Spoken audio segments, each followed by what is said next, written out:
దాదాపు ఐపీఎల్ చరిత్రలో ఇదొక ముఖ్య ఘట్టం అని చెప్పుకోవచ్చు. ఆర్సీబీ గెలుపొందిన తర్వాత ఆ పరేడ్ గ్రౌండ్ ఏదైతే ఉంటుందో ఆ పరేడ్ గ్రౌండ్లో విక్టరీ పరేడ్ తొక్కిసలాటలో భాగంగా పలువురు కాలం చెల్లించారు. ఆ కాలం సంబంధించినటువంటి ఆ మరణించిన వార్త విన్నటువంటి ఆర్సీబీ బౌలర్లు కావచ్చు, బ్యాట్స్మెన్లు కావచ్చు, ప్లేయర్లు కావచ్చు, అక్కడ ఉన్నటువంటి నిర్వాహకులంతా కూడా ఒక్కసారిగా వాళ్ళ మీద కేసులు, అదేవిధంగా ఒక ప్రశ్న ఒక క్వశ్చన్ అటువంటి ఆ విక్టరీ సెలబ్రేట్ చేసుకోవాలి తప్ప ఇటువంటి ప్రాణాలను తీసుకునే విధంగా ఉండొద్దు. మీ యొక్క విక్టరీ ఎందుకంటూ కూడా చెప్తున్నటువంటి పరిస్థితి.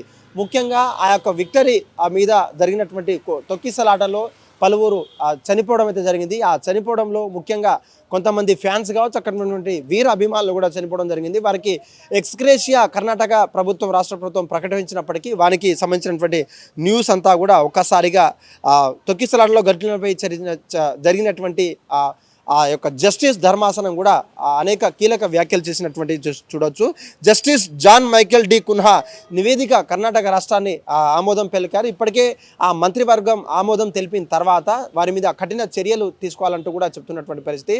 దాని మీద ఉన్నటువంటి ఇప్పటికే ఆర్సీబీ టీం కావచ్చు, అక్కడ ఉన్నటువంటి మేనేజ్మెంట్ చూసుకున్నటువంటి టీం మీద కావచ్చు, Karnataka state cricket association team పైన కూడా డిఎన్ఏ టీంకు సంబంధించినటువంటి కంపెనీల మీద కూడా ఈ యొక్క కఠిన చర్యలు తీసుకునే అవకాశం ఉంది. ముఖ్యంగా ఆర్సీబీ విక్టరీ తర్వాత అక్కడ ఉన్నటువంటి చనిపోయిన మందిలో చాలా మంది ఉన్నారు. అక్కడ ఉన్నటువంటి ఫ్యాన్స్ వారికి ఈ యొక్క చేదు అనుభవం అని చెప్పవచ్చు. దానికి సంబంధించినటువంటి న్యూస్ అంతా కూడా తెలంగాణ రాష్ట్రంతో పాటు ఫ్యాన్స్ అంతా కూడా ఒక్కసారిగా ఉక్కి బుక్కి అవుతున్నటువంటి పరిస్థితి. అయితే కర్ణాటక స్టేట్లో ఉన్నటువంటి ఫ్యాన్స్ అంతా కూడా దీన్ని గమనించాలంటూ కేవలం క్రికెట్ కావచ్చు, ఇతర ఆటలైనటువంటి క్రికెట్ కావచ్చు, ఫుట్బాల్ కేవలం వినోదం, కేవలం శారీరక దృఢ సంకల్పంతో తీసుకోవాలి తప్ప ఈ యొక్క ఏ విధంగా ఫ్యాన్స్ కావచ్చు, అక్కడ ఉండే వీర అభిమానులు ప్రదర్శించే అతి ఉత్సాహం వల్ల మీ ప్రాణాలు కోల్పోతారంటూ కూడా సోషల్ మీడియాలో వైరల్ అవుతుంది.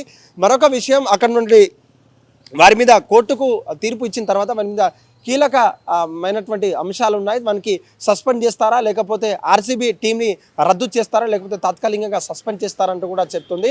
అప్పటికే డిఎన్ఏ టీం కావచ్చు, అక్కడ నుండి ఆ టీం అంతా కూడా వాళ్ళకి సహకరించినటువంటి సెక్యూరిటీ సిబ్బందిని కూడా ప్రశ్నించే పరిస్థితి అయితే ఉంది.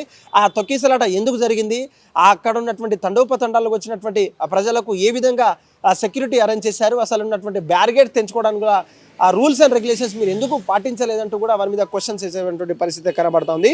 ముఖ్యంగా ఆర్సీబీలో ఉన్నటువంటి ప్రముఖ బౌలర్ యాష్ దయాల్పై నూతనంగా పోక్సో కేసు అయితే నమోదైంది. దాదాపు 17 ఏళ్ల బాలికను దాదాపు వేరే రాష్ట్రం నుంచి తనను నమ్ముకుంటూ ఆర్సీబీ బౌలర్ ఉన్నటువంటి తనకు బౌలింగ్ నేర్పిస్తానంటూ, క్రికెట్ నేర్పిస్తానంటూ తనకు మాయమాటలు చెప్పి ఆ యువతితో కొన్నిసార్లు లైంగిక వేధింపులు పాల్పడ్డారు. తర్వాత తనకు పెళ్లి చేసుకున్న అంటూ కూడా మోసం చేసినటువంటి ఘటన మనకు చూడొచ్చు. ఆ తర్వాత తనను బ్లాక్మెయిల్ చేసి దాదాపు 2 ఏళ్ల పాటు ఆ ఒక సహజీవనం కూడా చేసినటువంటి పరిస్థితి.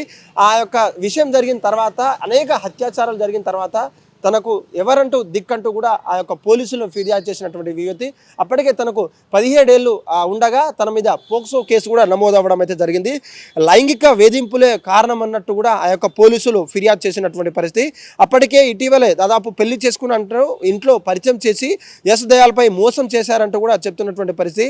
ముఖ్యంగా అదేవిధంగా దాదాపు 5 ఏళ్ళు కలిసినటువంటి యూపీలో ఉన్నటువంటి మరొక అమ్మాయితో కూడా శారీరకంగా, మానసికంగా హింసించి తర్వాత వేరే అమ్మాయిలతో కూడా ఎఫ్ఐఆర్ పెట్టుకున్నారు. నన్ను మోసం చేస్తారంటూ కూడా నాకు భయం వేసి పోలీసులను ఫిర్యాదు చేశాను.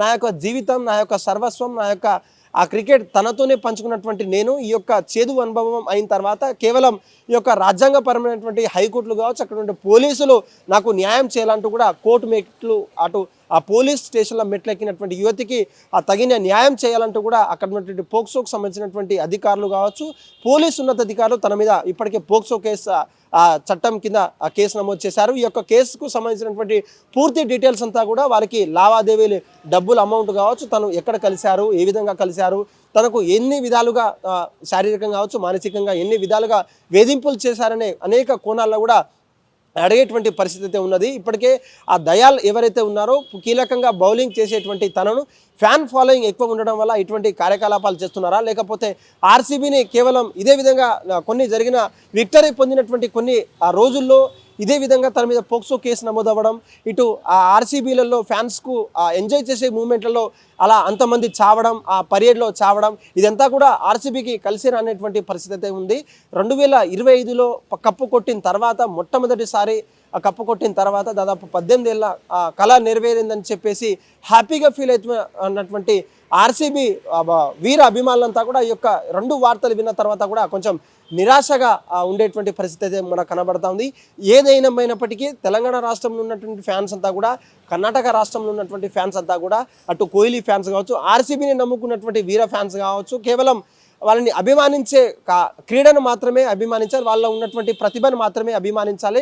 వాళ్ళకు ఎటువంటి ప్రత్యక్షంగా కానీ పరోక్షంగా కానీ ఎటువంటిగా ఎంకరేజ్ చేయటం కూడా కమెంట్ రూపంలో తెలియజేస్తున్నాం అయితే జరిగింది. ప్రముఖ బౌలర్ ఉన్నటువంటి పీయూష్ దయాల్ మీద ఈ యొక్క పోక్సో కేసు ఎంతవరకు న్యాయం అంటూ దీన్ని కేవలం ఖండిస్తున్నామంటూ మరికొంతమంది వీరాభిమానులు అంటే లేదు నాకు నిజంగా న్యాయం జరిగే వరకు నేను పోరాడతానంటూ కూడా ఆ బాధితురాలైనటువంటి యువతి ఇప్పటికే కోర్టు మెట్లు కావచ్చు, అటువంటి పోలీసులను సహకరిస్తున్నటువంటి చూడాలి. తెలంగాణ రాష్ట్రంలో ఎన్నటి ఆ ఫోక్సో కేసు, ఏపీలో ఉన్నటువంటి ఫోక్సో కేసులు ఎన్ని ఉన్నప్పటికీ కర్ణాటకలో ఉన్నటువంటి ఈ యొక్క కేసు ఏ విధంగా నిలుస్తుంది, ఆ పోక్సో కేసులో ఒక ప్రముఖ బౌలర్ను తనను అంటే తీసివేస్తారా లేకపోతే కొంతకాలంగా సస్పెండ్ చేస్తారా, ఆ కేసు పూర్వపర్వాలు అంతా తెలిసిన తర్వాత వారి మీద ఎటువంటి చర్యలు తీసుకునే అవకాశం అయితే మనకు రానున్న రోజుల్లో అయితే తెలియబోతుంది. హిట్ టీవీ యాప్, ఇందులో short news, live news, entertainment shows, movies, digital magazines తో పాటు మీ జిల్లా వార్తలను కూడా ఫ్రీగా చూడొచ్చు. ఇంకెందుకు ఆలస్యం, వెంటనే హిట్ టీవీ యాప్ ని డౌన్లోడ్ చేసుకుని ఫ్రీగా ఎంటర్టైన్మెంట్ పొందండి. Hit TV app, hit TV app, please download hit TV app. Hit TV app ని ఫ్రీగా డౌన్లోడ్ చేసుకుని ఎంజాయ్ చేయండి. మీకు నచ్చిన ఎంటర్టైన్మెంట్ కోసం హిట్ టీవీ యాప్ ని ఫ్రీగా డౌన్లోడ్ చేసుకుని ఎంజాయ్ చేయండి. హిట్ టీవీ యాప్ ని డౌన్లోడ్ చేసుకుని ఆస్వాదించండి, ఆశీర్వదించండి. ఇంతమంది సెలబ్రిటీలు హిట్ టీవీ యాప్ ని డౌన్లోడ్ చేసుకోండి అని చెప్తున్నారంటే ఎంత మంచి యాప్ ఆలోచించండి. అమెరికా అమెరికా అమెరికా అమెరికాలో చదవాలనుకునే వాళ్ళకి విశ్వసనీయమైన పేరు మన శౌర్య కన్సల్టెన్సీ. UK లో 1 year masters, UK లో 1 year masters, 2 years work permit up to 5 years visa. Contact Saurya Consultancy. Contact 89851 89851.